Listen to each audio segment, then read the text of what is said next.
Bismillah ar-Rahman ar-Rahim. Bonjour et bienvenue à tous dans cette série de TD2 qui traite notamment la question de l'oligopole, des fusions et de la théorie des jeux. Donc pour les questions de cours, on va sauter cette partie.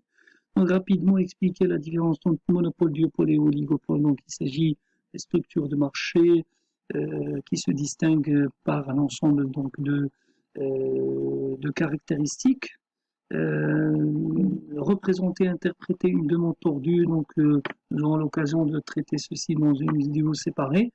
Définir la fonction de réaction, donc rappelez-vous, la fonction de réaction est tout simplement la réaction de l'entreprise 1 à tout choix de l'entreprise 2, ou autrement dit, c'est la réponse optimale de l'entreprise 1 aux anticipations de production de l'entreprise B.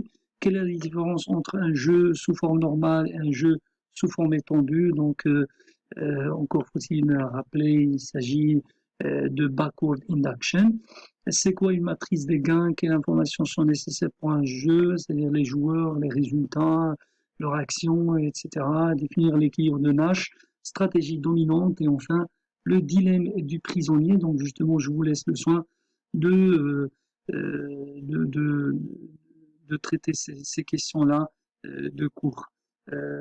Puis par la suite, peut-être certains concepts, on va les traiter séparément pour les expliquer davantage. Alors, pour le premier exercice, il s'agit de modèles de Cournot asymétriques. Donc, rappelez-vous, dans le cadre de l'économie industrielle, nous avons traité le duopole à la Cournot, le duopole à la Bertrand, puis le duopole de Stackelberg, c'est-à-dire le leadership en quantité, et puis le duopole d'Edgeworth.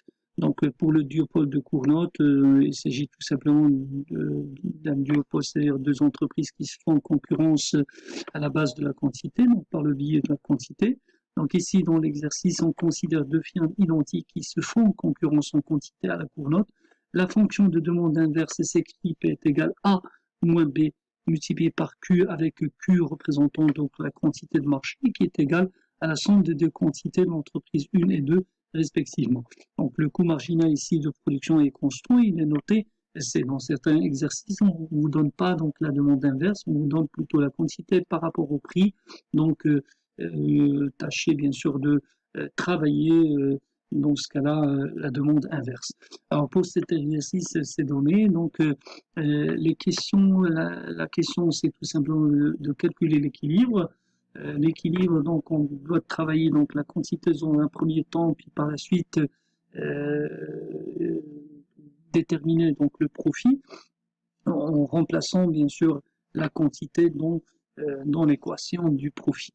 Donc je commence tout simplement par la fonction de réaction. Il s'agit de P multiplié par Q moins C de Q, puisqu'il s'agit d'un coût constant à ce niveau-là. Sinon, donc, on aura tout simplement prix multiplié par la quantité, ce qui représente le revenu, moins les coûts totaux par rapport donc à la quantité. Donc voilà. On va remplacer donc notre P par la fonction qui est donnée ici, c'est-à-dire de la demande inverse. Nous aurons A moins B Q est égal multiplié par Q, pardon, moins C de Q. Donc ici, Q, à son tour, on va la remplacer par la quantité des deux entreprises, à savoir Q1 plus Q2. Et à ce moment-là, on va utiliser plutôt Q1 pour les deux quantités pour pouvoir donc justement déterminer la quantité. Donc il s'agit maintenant tout simplement de d'étendre. Donc nous avons A multiplié par Q1, puis par la suite moins B multiplié par Q1 multiplié par Q1, ça fait BQ1 au carré, et puis moins B multiplié par Q2 par Q1, et puis moins C Q1. Donc à ce moment-là, on a préparé le terrain justement pour appliquer la maximisation.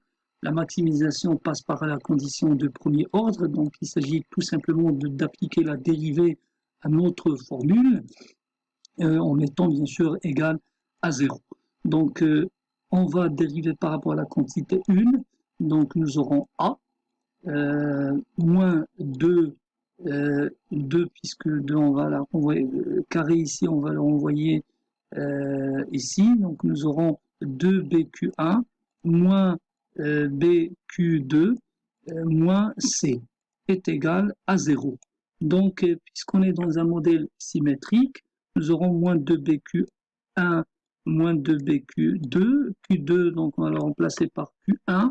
Donc nous aurons comme quoi moins 3BQ1, on peut dire pour simplifier, donc on va dire moins 2BQ, puisqu'il s'agit tout simplement d'un système qui est symétrique ou bien de cours non symétriques. Donc nous avons moins 3BQ, on va la ramener à l'autre côté, donc le signe négatif, on va le changer par signe positif, donc nous aurons 3BQ est égal à A moins C, donc on va la garder comme telle, donc nous aurons 3BQ est égal à moins C. Puisqu'on s'intéresse à la quantité, donc on va prendre 3B à l'autre côté, on va diviser donc notamment donc A moins C par 3B.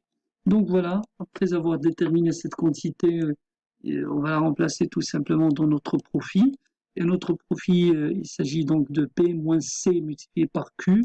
Donc ici, on va remplacer A, la quantité par notre résultat, à savoir A moins C divisé par 3B. Et par la suite, également, P, rappelez-vous, on va la remplacer par la demande inverse. Nous aurons donc A moins B multiplié par la quantité des deux firmes, moins C, notre C ici. Alors là, bien sûr, toujours dans un système symétrique, on peut dire qu'il s'agit de 2Q, tout simplement. Et puis Q, on va la remplacer par A moins C divisé par 3B. Donc nous aurons donc notre équation. Donc ici, bien sûr, puisque B est B, donc on peut simplifier tout simplement. Donc, et ce qui reste, donc c'est A moins 2A moins C sur 3 moins C. Et donc là, on va tout simplement uniformiser le dénominateur. Donc nous aurons ici divisé par 3. Donc on va multiplier donc les numérateurs moins C, donc ces deux parties-là, moins C et A, par 3. Donc nous aurons 3A moins 2A moins 2 multiplié par moins C, ça fait plus 2C et moins 3C, le tout divisé sur ce 3-là. Donc voilà, maintenant il s'agit de calculer facilement. Donc 3A moins 2A, ça fait A, plus 2C moins 3C, ça fait moins C, divisé sur 3. Et notre quantité, c'est-à-dire on multiplie donc toute cette partie-là, ce côté-là par cette partie-là par cette partie. Donc A moins C divisé sur 3 multiplié par A moins C divisé par 3B, ça fait un profit de A moins C au carré divisé par 9B. Ainsi, nous avons déterminé notre profit.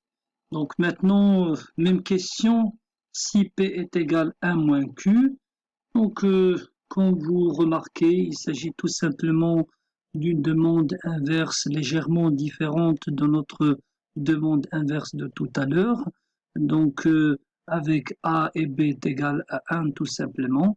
Donc ça fait P est égal à 1 moins Q. Donc au lieu de A moins BQ, nous avons 1 moins 1Q, donc ça, 1 moins Q. Donc là, sans retravailler toutes les étapes et suivre tout l'enchaînement que nous avons évoqué tout à l'heure, on peut donc tout simplement remplacer dans nos résultats finaux de la quantité et du profit. Donc voilà, la quantité est égale A moins C divisé par 3B. Ça fait donc la quantité qui est égale maintenant à 1 moins C divisé par 3 tout simplement. Et pour ce qui est du profit, alors de même, on va justement appliquer le même raisonnement, à savoir le profit est égal à 1 moins C au carré, donc ça devient 1 moins C au carré, donc au carré, voilà, divisé tout simplement sur 9B, donc sur 9 multiplié par 1, donc sur 9, tout simplement. Ainsi, nous avons donc déterminé également le profit pour cette question. Et je vous remercie pour votre attention. À la prochaine série, Inch'Allah.